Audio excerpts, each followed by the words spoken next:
Սիրելի հայրենակիցներ, խոսքս ուղղում եմ անձամբ Նիկոլ Փաշինյանին, որովհետև Հայաստանը վաղուց իր ձեռքում կենտրոնացած ավտորիտար ռեժիմ է, որովհետև ներշնչված պետությունը ես եմ համոզումով մի կողմ է դրել օրենքի ուժ ունեցող կառավարության ծրագիրը, դրժել է բոլոր խոստումները եւ հիմա թուրք-ադրբեջանական օրակարգն է դարձել ուղենիշ։ Անցնող տարիների Փաշինյանի դիվանագիտական ձախողումները, անձնական վախերն ու պատկերացումները Հայաստանի պարտությունը դարձրել են անշրջելի, խորացրել երկրի անկումը։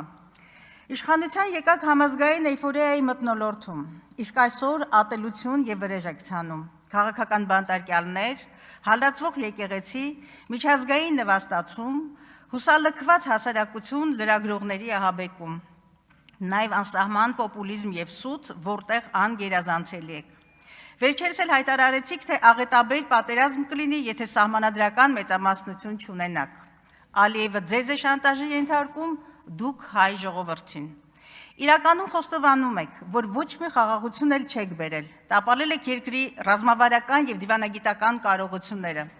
որդեգրել եք շարունակական զիջումների, այսինքն քաղաքական եւ քաղաքակրթական ինքնասպանության ճանապարհը։ Այսպիսով հնարավոր պատերազմի պարագայում արդարացնում եք նաև հերթական ագրեսիան։ Սա խաղաղության մասին չէ, ինչպես խաղաղության մասին չեն Բաքվի դատավարությունները, Հայաստանի օկուպացված տարածքները, վերջին շրջանում Ադրբեջանի դիրքային առաջխաղացումը, հանձնվել եւ տալ։ Սա է ձեր անվտանգային կոնցեպտը։ Սա անուն ունի՝ փուլային կապիտուլյացիա։ Իսկ անվտանգության ձեր միակ բարձիկն ու երաշխիքը ձեր օձիքին հանգրվանած Հայաստանի Հանրապետության թիթեղե մակետն է։ Արդար, կայուն եւ երկարատև խաղաղությունը ոչ թե շարունակական զիջումներով է հաստատվում, այլ ամբողջական եւ արժանապատիվ լուծումներով, ինչի կարողությունը, պարոն Փաշինյան, դուք չունեք։ Նաեւ պետության մասին ձեր պատկերացումներն են հակաօրինական եւ անառողջ։ ԿՊ նախընտրական ծրագրում հայ առաքելական եկեղեցու բարենորոգման օրակարգի հրապարակումը ինքնին հանցագործություն է սահմանադրական կարգի դեմ։ Իհարկե գալու է պատասխան տալու ժամանակը, բայց մինչ այդ հիշեք, դուք չունեք եկեղեցի բարենորոգելու որևէ լիազորություն, նաև չեք վաստակել սեփական արժեքները պարտադրելու բարոյական իրավունքը։ Ձեզ անհնար է հավատալ, որովհետև անգամ դուք եք խճճվում ձեր ստերի եւ շարունակ փոփոխվող տեսակետների մեջ։ Օրեր առաջ հայտարարում էիք, թե թրիփը մշուշի մեջ է, երեք այս ամբիոնից այն մատուցեցիք որպես կայացած պատմական իրողություն։ Պատերազմի պարտությունից հետո մեղավորներ եք նշանակում եւ հայտարարում 10,000 դասալիքի եւ դավաճանների մասին։ Սրանք երկուսն էլ հանցանքներ են, որոնցով ոչ մի դատապարտված անձ չկա։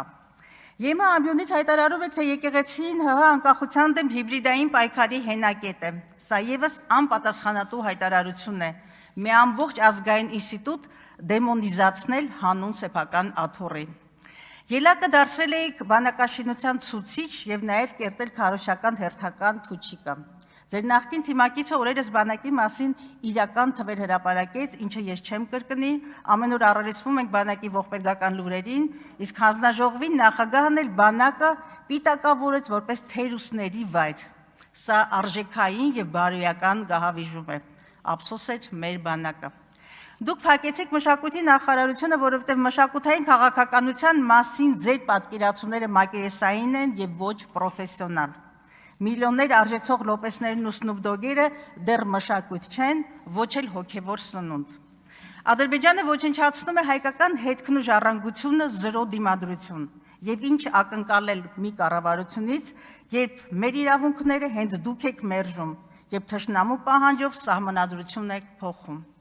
Խոսքիս լավագույն ապացույցը կառավարության պաշտոնական կայքեջում զետեղված իրական Հայաստանի գեղագիտություն կոչվող ցնորամտությունն է։ Սա սոսկ ձախողված դիլետանտական տեքստ չէ, այլ կոնկրետ նպատակադրում ունենալ վերահսկելի հասարակություն, գրաքննել ազատ միտքը, ձևավորել փաշինյանական ինքնություն, որը պարտվածի հոգեբանական կոնստրուկտ է, որտեղ չունեն պատմական Հայաստանը, մեր սիմվոլները, Երրորդ հանրապետության ծննդականը, անկախության հռչակագիրը, պատմության ռևիզիա եւ պարտության լեգիտիմացում։ Սա է այն ծրագիրը, որին լծվել եք դուք եւ այն ունի անուն՝ ազգային ուրացում։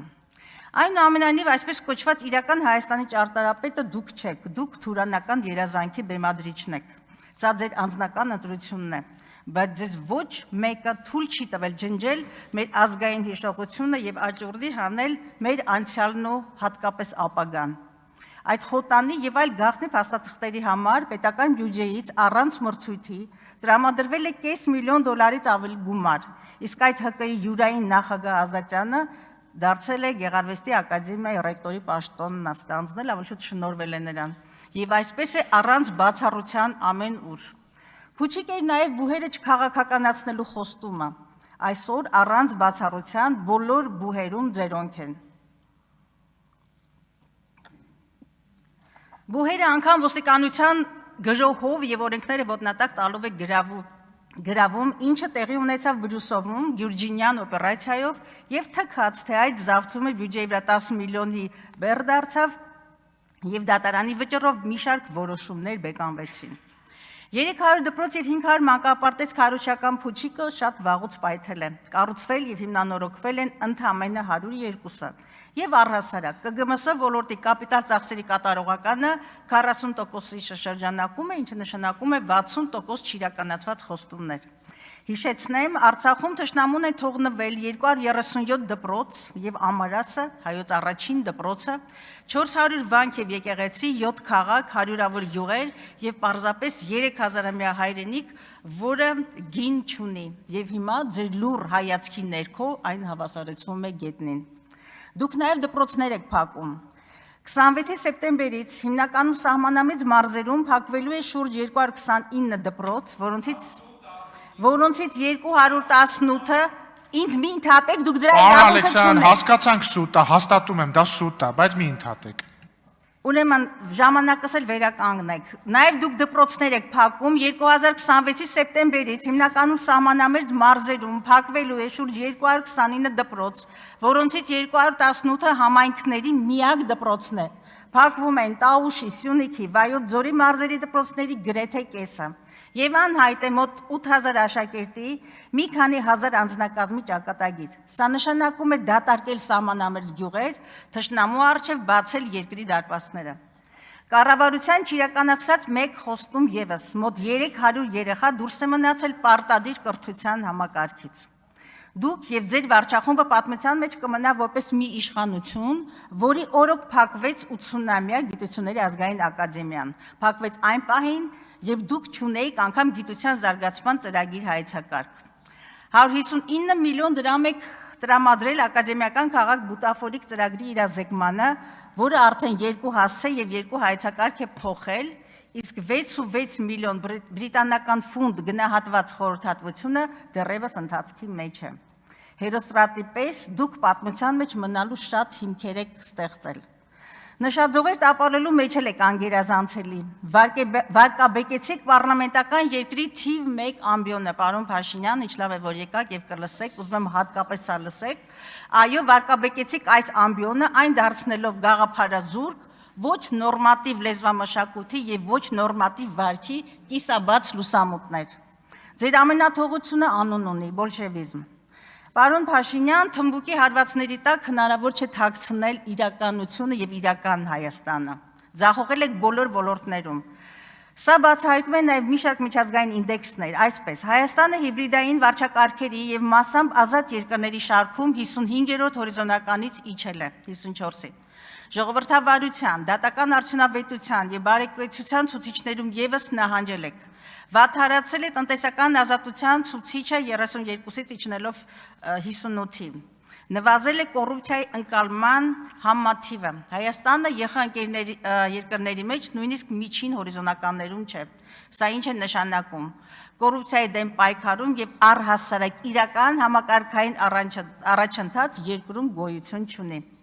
Եվ ամենակարևորը, սիրելի հայրենակիցներ, այո, պատկերը հուսադրող չէ եւ ընդհակառակը հուսահատեցնող է եւ աղետալի, մղձավանջային կասեի,